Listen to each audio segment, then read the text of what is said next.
Everybody, we are back. It is Safe to Unleash, favorite Raiders podcast, favorite Raiders channel, favorite Raiders everything. We are back. You guys already know what to do.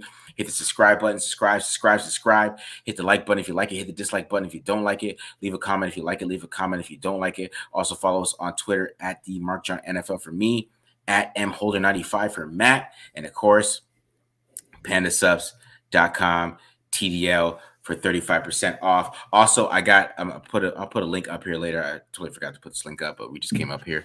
I got we're giving away a Raiders jersey, custom Raiders jersey through side chat. So I'll put the link up here in after we do this because I forgot before. So after we do this, I'll put the link in there. Make sure you go up there and try to support us and download from side chat, NFL side chat. And you get, I think the code is like unlimited or something. I'm not even really prepared for that right now, guys. But support us later on with that. I'll put it up later, and then we could do it like whatever the next couple of days. All right. Here we go. Matt, the Raiders are 2-0 under Antonio Pierce. Hey, man. He's fighting. He's on his way to getting the full-time job, man. I mean, another big win.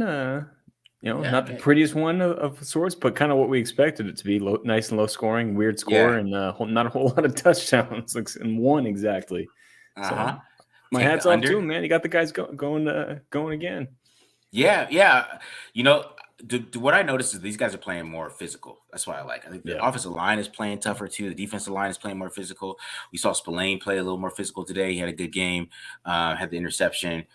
He didn't get dragged on the tackle I saw one time, so I was proud of that. So he has been playing more physical. The offensive line, they were getting a lot of more push. Josh Jacobs had his best game of the year. I think he had 116 yards and 27 carries. So they're playing good football. What they really want to do, they're playing they have like an identity, I guess, kind of at this point. I think that's kind of the feeling. They have an identity. They're going to run the football. They're going to punch you in the mouth, and they're going to play tough. Right. So they're gonna I like that. Wins. Exactly. Exactly. Because they don't have the best team in the world. And when you have these guys bought in to what the coach is talking about, you could tell they're bought into what he's talking about and how these guys are buying in and how they're playing and how tough they're playing right now. Yeah, it's a good outlook going forward. And they really they got through this game. The game should have been a lot more closer, not as close as it would have if Jacobs didn't fumble there, but it was a good game overall. Yeah, I mean, second half offense started picking it up a little bit, figuring it out, and like you said, like they even talked about on the broadcast a little bit, like Antonio Pierce saying we need to get back to running the damn ball, and that's what they did in the second half, and offense started working out better, and found a way to get the job done at the end of the day, which is all you can really ask for. 2-0. We'll take the start for old AP. I mean, like I said, making a good stance to keep the full-time job at this point. Yeah, I really feel like Aiden O'Connell played pretty well for the defense he played against. Because after that first pick, it could have just went downhill from there, and that's what I like about him. I like how he just kind of just doesn't care about those things. Kept throwing the ball. He made a really great play in that red zone. That throw to Michael Mayer, that was kind of all him. You know what I mean? That was like the play design. That was all him. So that was a great play that he made in the red zone to get that ball to Michael Mayer, and Michael Mayer just showed why he should get the ball more, in my opinion, on that play. So, I thought he played pretty solid for who he was playing against. There's a lot of quarterbacks that played a lot worse than he did. Let's keep it real. And I know they didn't throw the ball that much, but there's a lot of quarterbacks played a lot worse than he did against that football team. And, he was getting the ball to Adams. I think Adams didn't really have a good completion percentage, but he had a good start to the game. Didn't really have any catches in the second half. But, you could see that Aiden O'Connell, the NFL is not too big for him. I guess it's like the best outlook you can look for him. It's not too big for him. And that's how you can see it, man. But I thought he played pretty damn well against the defense that he's playing. I mean, the Dolphins don't play as good as defense as the Jets do. The offense is going to be totally different to deal with. I mean, let's keep it real. Yeah. But hopefully Aiden can keep it going and then keep the run game going forward for real.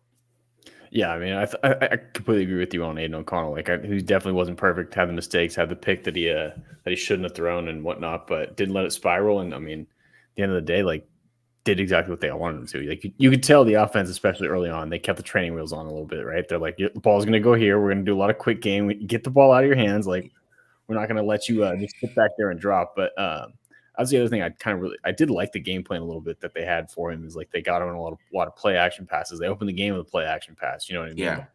And like they felt like they did a lot of good stuff to like help him like not have to worry about that pass rush down in, down out, but still be able to throw the ball, getting the ball out of his hands quickly and making those quick and decisive throws. Just like you said, man, this defense, when we watched them on film the other day, like they're no joke. They can keep you bottled up. You kind of just got to take what they'll give you. And yeah, that's what he did. And he was just good enough to get the job done. And I mean, absolutely like with you on that, absolutely love the little touchdown he threw off script play to throw one up to Michael Mayer, who went up and did what he does best and made a great catch and contested.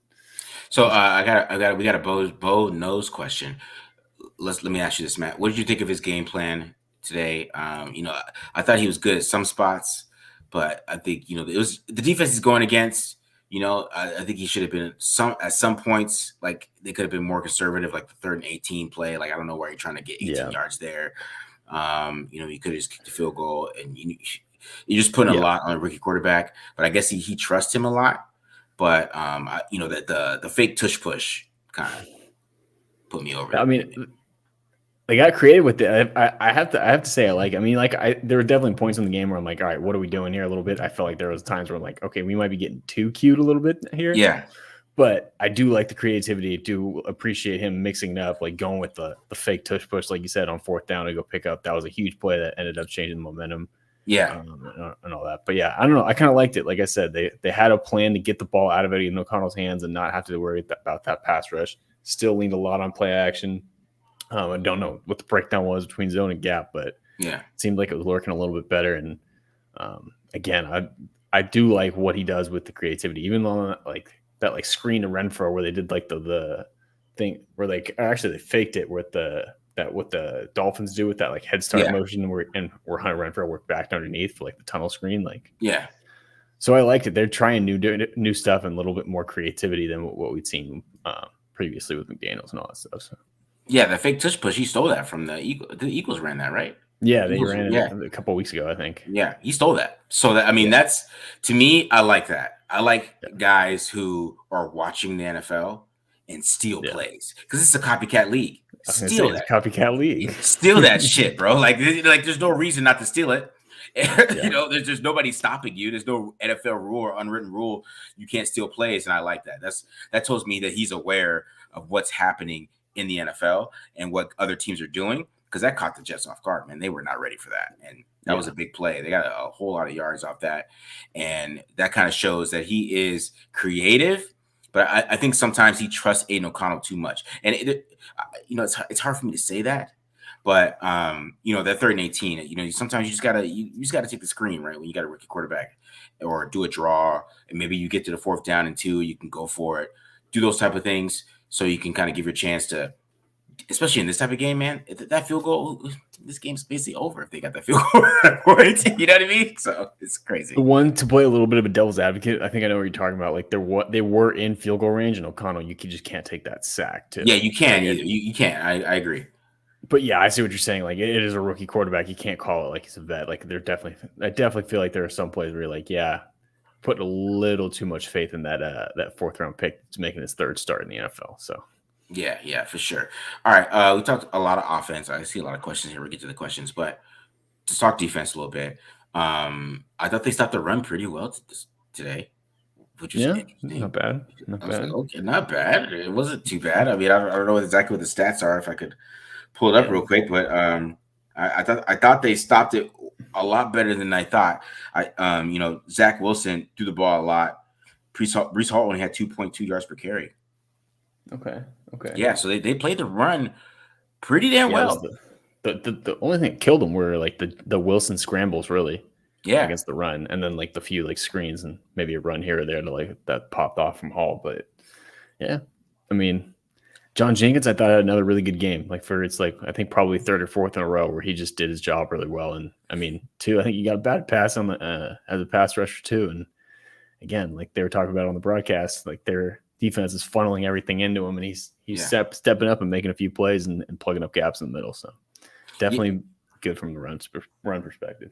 Yeah, I guess having Diablo back and Masterson, I thought Masterson made a couple good plays too in the run game. I think having him back is a big thing. Diablo had a pretty damn good game just from watching broadcasts. You don't know, watching the film because talk about Max Crosby didn't do much, but I'm sure if you put the film on, Max Crosby was everywhere. It's just it's one of those things where he didn't make a sack or whatever. But Kuntz had a good game too. I thought Kuntz had some really good pressures, but they didn't get too much pressure from the inside. I thought Zach Wilson just played really, really well, which is kind of crazy to say. I thought he played pretty damn well for the situation that he's in and the team that he's playing on and the offensive coordinator. He didn't look awful like people try to claim he is. He has a pretty good throws, but this offense is just this offense, and when they're running sticks on big money downs. Robert Spillane, if you watch some film, oh, here it comes. Just a pick right there. Right in front of it. Yeah. Right. So so a lot of this was the Raiders really stopped the run really well. They put the ball in Zach Wilson's hands, so he had to win the game. And he was eventually going to make a mistake. So it ended up being a good look for them. And that's what I was going to say, too, is I feel like that's how you want to attack the Jets. Zach Wilson's talented enough. There's a reason why he was the number 2 pick not too long ago. That he's going to make a few plays that that look good. But you force him to drop back enough times, he's going to make a mistake. Yeah. It's just inevitable, and that's what ended up being the difference of the game. But I did kind of feel like the pass rush, I know Kuntz, in the second half, they turned it up a little bit, but I felt like for most of the game, the pass rush, even Max was a little bit quiet, which I was disappointed with, going up against a Jets line that's not great. Yeah. But they did I will say again, they did step it up at the end of the game where I'm like, all right, I don't feel as bad about it, and that they were able to at least close it out. And I mean, even on those Hail Marys, Zach was out there running for his life and Crosby kind of started picking it up. So, but it's definitely one of Max's quieter games of the season, which doesn't happen often. Yeah, I mean, even watching the broadcast, they had a pretty good game plan for him. They chipped the hell out of him. They had at least 2 guys on him all the time. That's why I think Kuntz had a pretty damn good game because he was getting those pure one-on-ones with Mekhi Becton. He ran him over one time, did a pure power move, and then just bend right by him. So, the growth of Kuntz is what I like. I like his growth. He's really showing that he can really be a pass rusher in the NFL. I think in the run game, of course, he's a little still iffy. He's iffy there, but I think there's something there where you can get some good pass rush from him consistently. So I really do like his growth a lot. But yeah, and the secondary didn't really get tested again. I mean, Garrett Wilson, they didn't really have much of an answer with Garrett Wilson until Wilson seemed to get hurt, and then the game kind of flipped in there, and even then he still kind of beat him for a couple. Marcus Peters got beat a few times and whatnot, but the day they stepping up in the red zone, man, they just did what they're built to do, which is play good defense between the 20s, or play the bend but don't break defense between the 20s, and then stiffen up in the red zone. So yeah, I mean that is their game plan, and that's how they want to play. And it worked this week, but I mean, you can't do that next week. I mean, keep it real. No. We need to stop those guys on third down. You can't let them get the red zone. They're not going to do that. You take what you can get. No. Yeah, next week I feel like could be a tough one for as good as the last 2 weeks have been. I feel like next week can still be a rough one because Dolphins are pretty damn good at getting the ball out quickly, and they somehow managed to still push it down the field. So yeah. But that's next week. We'll get to that later. That's next week, right? That's next week. Yeah. A couple of things. Let's get back to offense a little bit. I saw a couple of things about Andre James in here. James did get his butt kicked all game, but I mean, he's playing Quentin Williams. And are you making an excuse for Andre James? I'm not making an excuse for Andre James. He got his butt kicked. He got his butt kicked all game. I'm not gonna lie. He That's really just did. The nicest thing I think I've ever heard you say about Andre James is, oh yeah, he got his ass kicked, but it was by a really good player. Even last week when they was playing Dexter Lawrence, you were giving him hell. I'm being fair. I guess it's a win. I guess I'm in a good mood here. I'm being fair to Andre James, but he did get his ass kicked all game. Yeah, I will say last week at this time we were pumping up Andre James, and then we watched the film. We're like, oh, maybe not so much. Maybe we need to pump the brakes. And then today it seemed like it was even worse. It was worse. It was. He had one series too. Did he get 2 penalties, or did he gave up a sack and then had a penalty on it, and then I think later also got beat by Quentin Williams.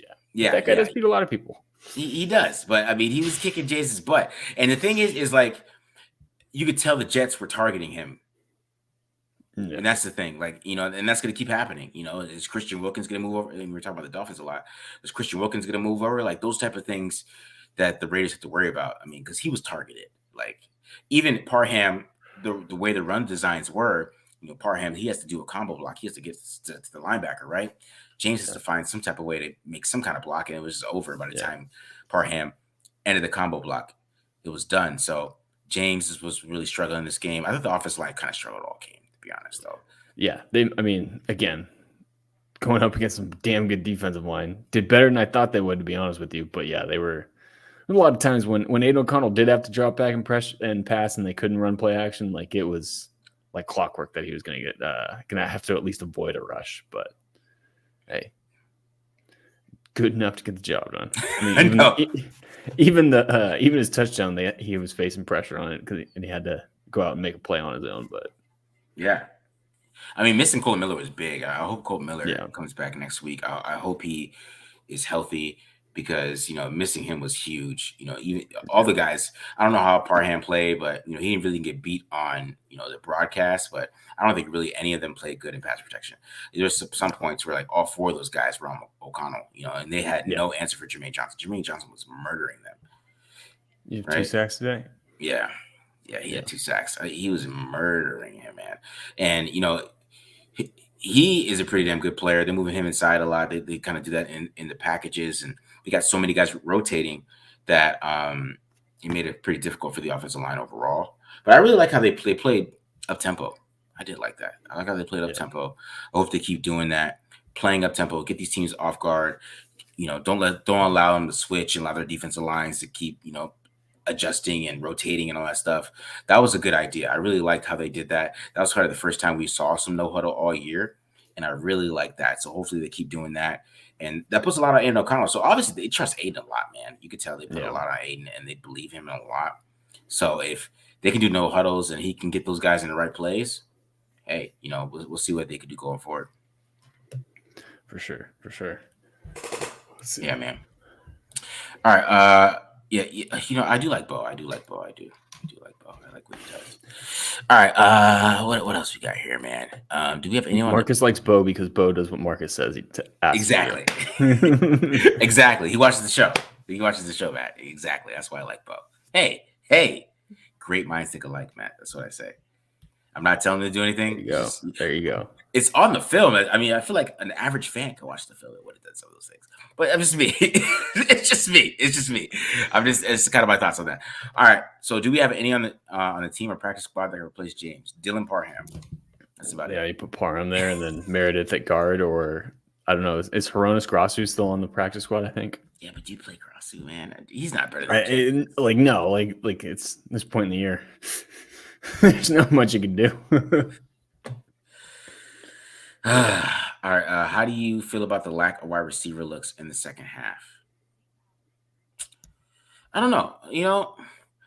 I feel like on this team, there's so many guys that can get the ball that, it's hard. Because, Michael Mayer, if he starts getting the football, am I going to complain about our receiver targets? I don't know. Jacoby Myers didn't get a lot of targets today. The only guy who got targets today, actually, when I was looking at the Yahoo, was Devontae Adams. He had 13 targets, and the next guy had 5. Was Michael Mayer. It was 13 and then 5. So, it's going to be too, right. Go ahead. No, go. You can finish. Yeah, so it's going to be kind of hard to divvy it up a little bit sometimes, especially since they want to run the ball. Yeah, since they're not passing a lot, it's gonna be hard for some other guy to have like 200-yard games or something like that. It's gonna be interesting to see how they do this going forward. But as long as Josh Jacobs keeps playing like this, he's had 2 good weeks back to back. We'll take the 4.3. It's better than 2.9. We'll take it at this point. So it is a couple of things going on there that you can be excited about, but I wouldn't expect too much from all these receivers with keeping Aiden O'Connell under 30 passes a game. What are your thoughts, Matt? I was just gonna say too, like the Jets, like on top of having a really good just defense in general, and on top of having a really good defensive line, their 2 corners, like Sauce, obviously we know is one of the best. DJ Reed's having an unreal year too, and Michael Carter is their slot guy. He's good in the as a nickel too. So it's like I get why they didn't want to target the receivers. Like if you're going to pick your poison, you're not going to go up against two guys that are, one of the two best in the league right now. I think on PFF they're like 1-4 or something like that, in their system. So it's like it makes sense. I think definitely the game plan this week was to try and get guys like Jacobs and Mayer involved a little bit more than the wideouts, because as we saw, even Devontae was having a hard time against Sauce. Yeah, we saw that, man. Let's see question. RIP. Bo also put Devontae in the slot too. That was what I was trying to think of before that. I'm like, wow, Marcus is looking. It is. I'm just saying, man. I don't know what Josh McDaniels was doing. No idea. RIP DJ Hayden. I do want to RIP DJ Hayden. Oh yeah, RIP DJ Hayden. That was tragic news right there, man. RIP to him. With that. Yeah, we probably should have started with that, but man, whoops. Sorry, guys, but sorry, DJ. You're great, right? Yeah, they asked about Jaden Daniels. As an ASU fan, I don't know, man. I think he's like 20. Isn't he like 26 or something like that? Yeah, he's like a fifth year senior or something. He's like an 8th year senior, bro. Yeah, that's what I worry about DJ Daniels. But can we cut a Bolden and Hoyer yet? I agree with this. I don't know what that we're doing. Everybody wants to get. I'm like, everyone wants to get. I keep getting people asking me why Brandon Bolden's on the team. I'm like, I don't know what you want me to say anymore. I don't know either. I'm like, I could explain it when McDaniels was there. Now, like, yes, I understand, but I don't know how many times I can keep saying it. So this is a good question. What do we do in the secondary if Amik Robertson can't be out there versus MIA? Pray. I mean, right. Yeah. Like they're going to throw. That's the thing. The Raiders really haven't been tested all year with a team that just like throws 2 wide receivers. And the Dolphins are going to do it no matter what. So this is going to be a big test for Marcus Peters. Yeah, in a bunch of different ways. It'd be a test for Marcus Peters. Ja'Cory Bennett kind of got hurt later on. I think he got hurt too in that game. Amik Robertson, he's out, man. That knee to the head was serious. That was nasty, yeah. Yeah, I don't know if he's going to get another chance, but man, this next week is going to be tough with all those wide receivers they got out there, and they kind of smashed the same play over and over again. I'm gonna be interesting, when we break it down, do the preview, but yeah, Marcus Peters better eat his Wheaties. He better come to play next week because he will get tested.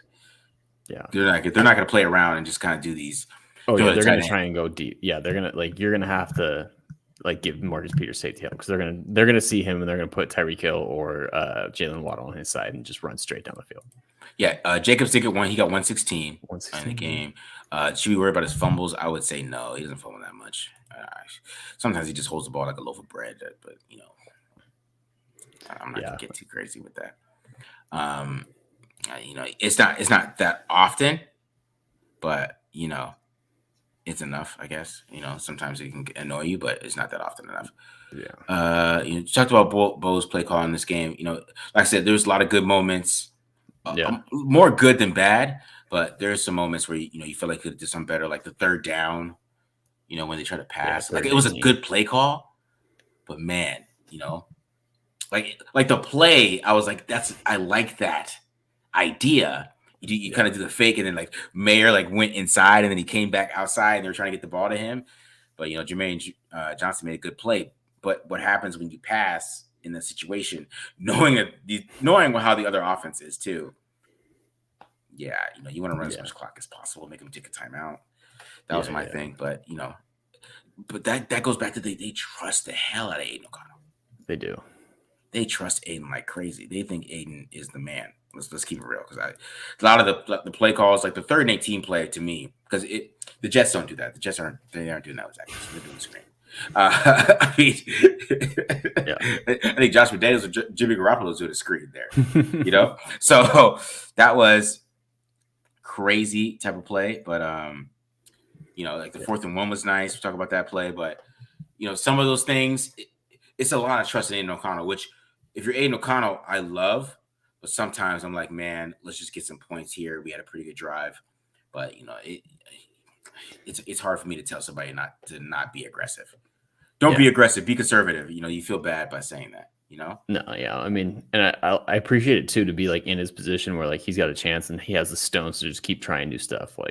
feel like a lot of people would just kind of like stick to what they know and just try and be conservative about it. But yeah, for real, man, for real. Any other questions we got here? Yeah, hit the subscribe button, guys. We're almost at 10,000. We're about we were like 60 away, bro. I think something like that. We're really close. Let me look. Yeah, we were at 9,946. It's only 50 people. So only needs 50. Only about 50 away, guys. So you get us up to 10,000. Let's see any other questions before we get out of here. Do you see AZ making the same mistakes he made last week, or are we progressing? I have to go to the film for that. I'm not gonna lie to you. I gotta go to the film. I mean, just off the broadcasting gut feel, I felt like he made like more mistakes just because he didn't make like really any last week. Yeah. And then like there was the one bad, like the interception was bad. The deep shot to Devontae with the safety hanging over the top, like that one. Yeah. Probably wasn't the best decision, but I mean, again, with this defense, like you're going to make mistakes. Yeah. Yeah, that's what I'm saying. He was going to make mistakes against the defense. I thought he played pretty well against the defense he was playing, just in context, right? It could have been terrible. Let's keep it real. It could have been awful, easily. Especially after he threw that first pick, I was like, oh, I was worried. I'm not gonna lie. I was like, oh God, here we go. Here we go. The 3-interception Aiden O'Connell game. But he calmed down after that, and they kept moving the ball, and he was efficient enough for them to win this game. So, that red zone play was big. Go ahead, Matt. I was gonna say he's resilient, man. Like even in the Chargers game in his first start, he didn't let all the bad plays get to him and battle back. So that's one thing I feel like we've learned about him from the few starts we've seen him this year. Is like dude's mentally tough for sure. Yeah, for sure. I don't know if you got anything special planned for 10K subs. I don't know.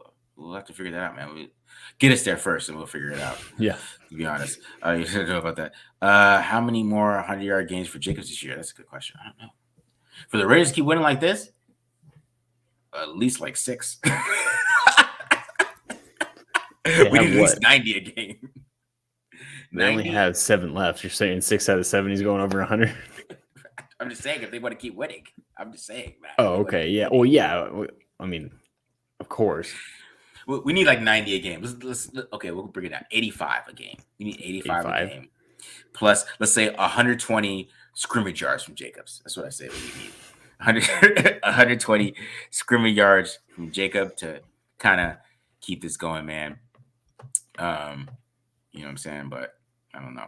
What else we got? Let's go a couple of other questions. How has Spillane looked so far this year? I don't know. Picked it up in the last few weeks. Okay. For sure. Yeah, I mean, like he's just he was so up and down, and I feel like the biggest thing is he's cutting down on the missed tackles. Like those aren't happening as much, and like that's making him play a lot better and just making him stand out a little bit more. But yeah, I feel like the last few weeks he's been stepping it up, and tonight he was really nice. Like I felt like he played really, really well tonight. And obviously with the pick to seal it to highlight the night, but I felt like he made a couple nice stops against the run.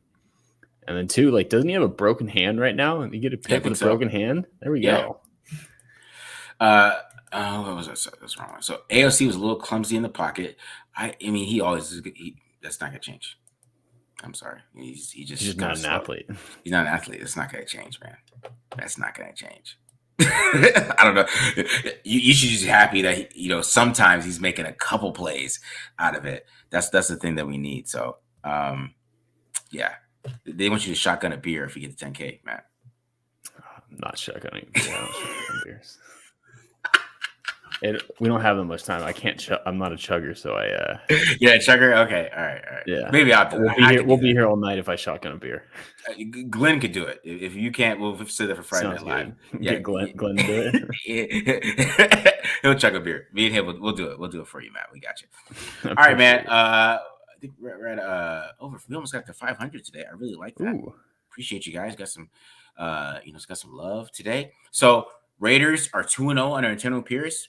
Of course, we're gonna dive into the film, guys. As soon as that pops out, give you guys what you guys want to see and give you all that good stuff here. But he turns 23 in December. Okay. Oh, Jaden Daniels is not that bad, I guess. He's 23. Thanks for being mean, man. But anyways, still good. Yeah, he's a little up there. But like I said, hit the subscribe button, guys. Get us up to 10,000. We're so close. Get us there. Subscribe. Hit the subscribe button. Of course, we're going to give you all the good content this week. Of course, with another Raiders win. You know, and of course, go to Aiden O'Connell, whatever they need to do. You know, we're going to do it, guys. So check us out. Subscribe to the channel. We're out of here, guys. Peace. Peace.